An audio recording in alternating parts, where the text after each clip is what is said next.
Hello बच्चा party. कैसे हो आप सब? बहुत बढ़िया ना? पढ़ाई हो रही है ना? चलिए, अपनी न्यूमेरिकल की सीरीज में हम एक और वीडियो लेके आ चुके हैं आपके साथ। तो चलिए देखते हैं हमारा न्यूमेरिकल क्या है।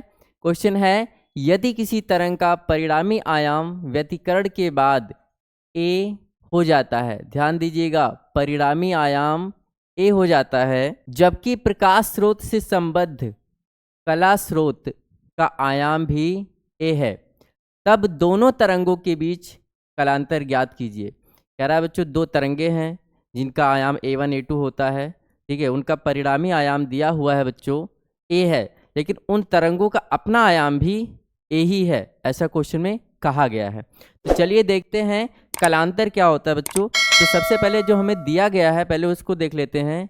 तो लिखेंगे बच्चों, दिया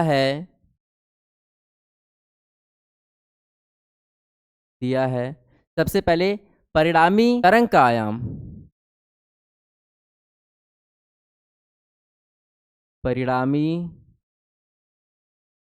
तरंग का आयाम, जिसको R से भी लिखते हैं बच्चों, वो दिया गया है A, तथा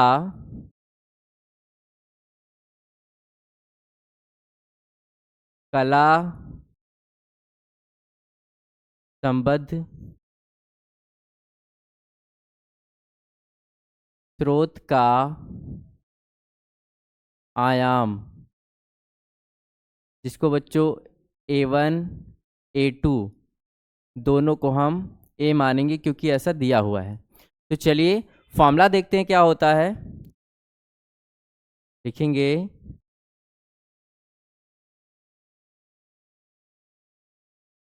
परिणामी तरंग का आयाम, फॉर्मूला होता है बच्चों कैपिटल R इक्वल A1 का स्क्वायर A2 का square plus 2 A1 A2 cos five, ठीक है बच्चों, ये हमारा फॉर्मूला है, ठीक है। यहाँ से हमें फाई की वैल्यू पता करनी है। क्वेश्चन में क्या दिया गया है, आर की वैल्यू ए है, A1 A2 भी ए है, हमें कॉस फाई निकालना है बच्चों। चलिए वैल्यू रखते हैं, आर की जगह पे लिखेंगे ए, यहाँ स्क्वायर होता है बच्चों, तो ए स्क्वायर, A1 को भी लिखेंगे ए, A2 को भी लिखेंगे ए, 2 ए कॉस फाइव, ठीक है। तो ए स्क्वायर तो ऐसे ही रहेगा बच्चों, लेकिन यहाँ पर ध्यान दीजिएगा ए स्क्वायर दो बार हो रहा है, इसलिए हम इसको 2a स्क्वायर लिखेंगे। 2 ए और ए का मल्टीप्लाई ए स्क्वायर इंटू में कॉस फाइव, ठीक है बच्चों। यहाँ से हम इस वाले हिस्से को ऐसे ही लेके चलेंगे, 2a स्क्वायर दोनों में कॉमन है बच्चों, तो यहाँ से हम 2a स्क्वायर कॉमन ले सकते हैं। तो यहाँ बचेगा बच्चों 1 और यहाँ बचेगा कॉस फाइव, ठीक है। अब यहाँ से क्या करेंगे, इस 2a स्क्वायर जो कि यहाँ मल्टीप्लाई में है ये नीचे आएगा, ठीक है, ये नीचे आएगा।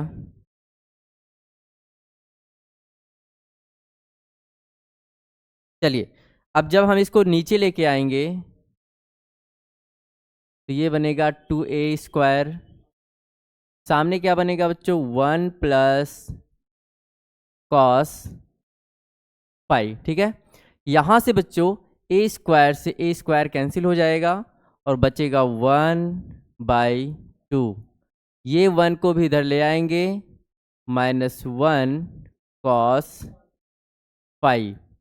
अब जब इसको सॉल्व करेंगे 1 से 1/2 सॉल्व करेंगे तो 1/2 आएगा, लेकिन यहाँ 1 हमारा बड़ा है और वो माइनस में है, तो माइनस में आएगा बच्चों, ठीक है। तो -1/2 सामने है कॉस फाइव। अब इसको सीधा करते हैं बच्चों थोड़ा, कॉस फाइव इक्वल -1/2। अब कॉस को हटाना है हमें, क्योंकि हमें फाइव चाहिए, हमें एंगल चाहिए, तो कॉस कितने की वैल्यू -1/2 होती है, आपको याद होना चाहिए बच्चों। अगर याद नहीं कोई बात नहीं, हम बताते हैं, कॉस 120 डिग्री की वैल्यू होती है -1। यहाँ से कॉस कैंसिल हो जाएगा और फाई की वैल्यू बचेगी 120 डिग्री। लिख सकते हैं अतः क्या पूछा गया है बच्चों? कलांतर। अतः तरंगों के बीच कलांतर 120 डिग्री है।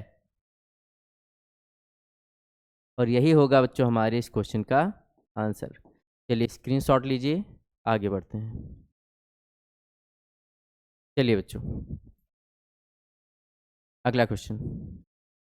चलिए अगला क्वेश्चन देखिए, काफ़ी इंपॉर्टेंट क्वेश्चन है बच्चों। क्वेश्चन क्या कह रहा है, ध्यान से पढ़िएगा। यंग के द्विक रेखा छिद्र प्रयोग में स्लिटें, ध्यान से देखिएगा, स्लिटें 0.2 mm दूर पर तथा पर्दा 2 मीटर की दूरी पर है। प्रकाश की तरंग दैर्घ्य 6000 एंगस्ट्रॉम। गणना कीजिए। सबसे पहले क्या निकालना है? केंद्रीय फ्रिंज से दूसरी दीप्त फ्रिंज की दूरी तथा केंद्रीय फ्रिंज से दूसरी अदीप्त फ्रिंज की दूरी। ध्यान से देखिएगा, दीप्त और अदीप्त की दूरियां निकालनी है। तो सबसे पहले हमें जो चीज़ें मालूम है उनको हम लिखते हैं। चलिए देखते हैं इनका सॉल्यूशन क्या होता है। लिखेंगे, दिया है स्लिटों के बीच की दूरी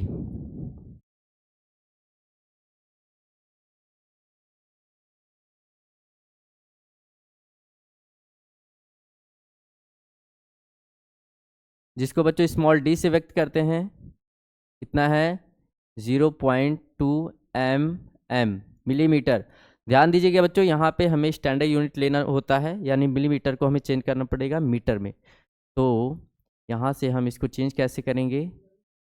0.2 मिली को हटाने के लिए -3 का प्रयोग करते हैं और ये आ जाता है मीटर में। ठीक है, अगर हम पॉइंट को हटा भी दें तो हमारे पास ये वैल्यू कुछ इस तरीके से आएगी, 2 × 10⁻⁴ मीटर। ठीक है, दूसरा दिया गया है बच्चे, पर्दा कितना मीटर दूरी पर है? 2 मीटर, यानी पर्दे की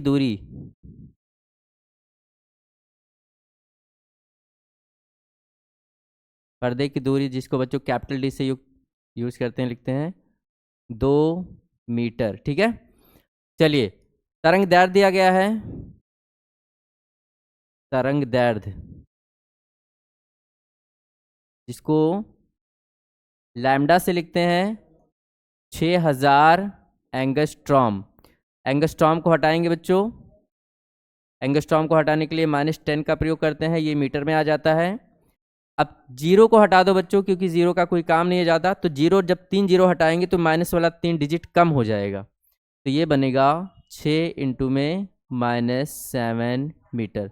चलिए सब कुछ हमें जो दिया गया था वो सारी चीज़ें हमें मिल चुकी हैं। अब हम देखते हैं हमें निकालना क्या है। पहला निकालना है केंद्रीय फ्रिंज से दूसरी दीप्त फ्रिंज की दूरी। तो चलिए बच्चों फॉर्मूला पहले हम लिखते हैं इसका।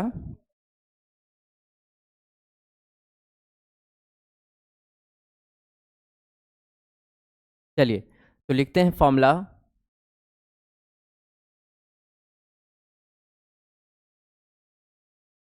केंद्रीय फ्रिंज से एनवी दीप्त फ्रिंज की दूरी। तो बच्चों फॉर्मूला होता है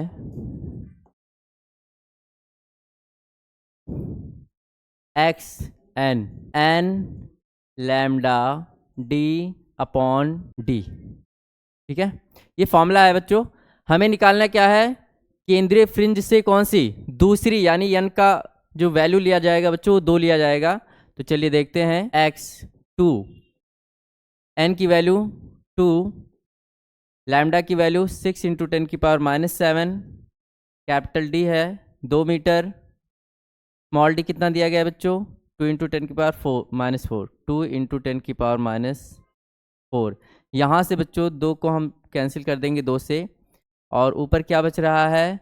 6 और 2, इनका मल्टीप्लाई 12 × 10⁻⁷ ऊपर था, ये इस चीज़ को भी हम ऊपर लेके जाएंगे जिससे कि इसका निशान आ जाएगा प्लस में, और सॉल्व करेंगे तो 12 × 10⁻⁻, देखिए बच्चों एक प्लस एक माइनस तो घटेगा, बचेगा -3। ठीक है, इसको हम मिली यूज कर सकते हैं मिली लिखने के लिए, यानी 12 मिलीमीटर। ठीक है, ये हमारा दूसरे दीप्त फ्रिंज की स्थिति है। तो चलिए पहला पार्ट हमारा यहाँ पे सॉल्व होता है, अब अगले पार्ट के लिए देखेंगे बच्चों। चलिए बच्चों अगला क्वेश्चन देखिए, कह रहा है केंद्रीय फ्रिंज से दूसरी अदीप्त फ्रिंज की दूरी। तो लिखेंगे इसका फॉर्मूला,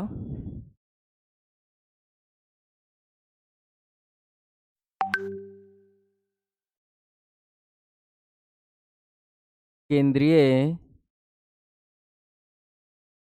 फ्रिंज से एनवी अदीप्त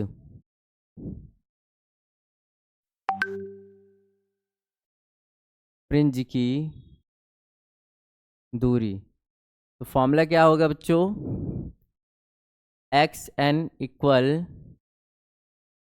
2n-1 into lambda D upon में 2d। ठीक है, ये फॉर्मूला है हमारा अदीप्त के लिए बच्चों। ठीक है, अदीप्त के लिए। तो चलिए हमें कौन सी फ्रिंज की बात की गई है, दूसरी, यानी n की वैल्यू रखी जाएगी 2। तो लिखेंगे x2 इक्वल 2, n की वैल्यू 2 -1 इंटू में लैम्डा की वैल्यू दी गई है बच्चों कहाँ पे, 6 × 10⁻⁷। बच्चों कैपिटल डी कितना है, 2 मीटर, और नीचे 2 इंटू में डी की वैल्यू क्या है, स्मॉल डी की 2 × 10⁻⁴, 2 × 10⁻⁴। यहाँ से पहले ऊपर वाले हिस्से को सॉल्व कर लेते हैं। अंदर 2 का मल्टीप्लाई बच्चों तो क्या बनेगा, 4, 4 में से 1 माइनस करेंगे तो 3, यहाँ लिखेंगे 3 गुणे में 6 -7, पहले से 2, यहाँ पे हो जाएगा 2 का 2 में मल्टीप्लाई 4, पावर ऐसे रही। ठीक है, क्या करेंगे, मल्टीप्लाई आप कर सकते हो 3 का, 6 का और 2 का, तो 3 6 18, 18 दूनी 36, 36। पावर को देखेंगे बच्चों, -7 -4 ऊपर नीचे अगर है तो आप ऐसा भी सॉल्व कर सकते हो कि 7 को ये 4 माइनस कर देगा तो बचेगा -3। ठीक है, अपॉन में क्या है बच्चों 4। अब 4 से कैंसिल करेंगे इस चीज़ को तो कितनी बार जाएगा, कितनी बार जाएगा बता सकते हो आप सब, 9 बार। ठीक है, 9 × 10⁻³ मीटर। अब अगर आप -3 ना लगाना चाहो तो यहाँ पे इसकी जगह पे मिली लगा सकते हैं। ठीक है, तो वैल्यू जो आएगी हमारी वो आएगी 9 मिलीमीटर। और बच्चों यही हमारा इस क्वेश्चन का आंसर है, और इस तरीके से हमारा ये क्वेश्चन पूरा होता है। आशा करते हैं क्वेश्चन समझ में आया होगा। मिलते हैं एक नई वीडियो के साथ, एक नए क्वेश्चन के साथ, तब तक पढ़ाई करते रहें। Thank you.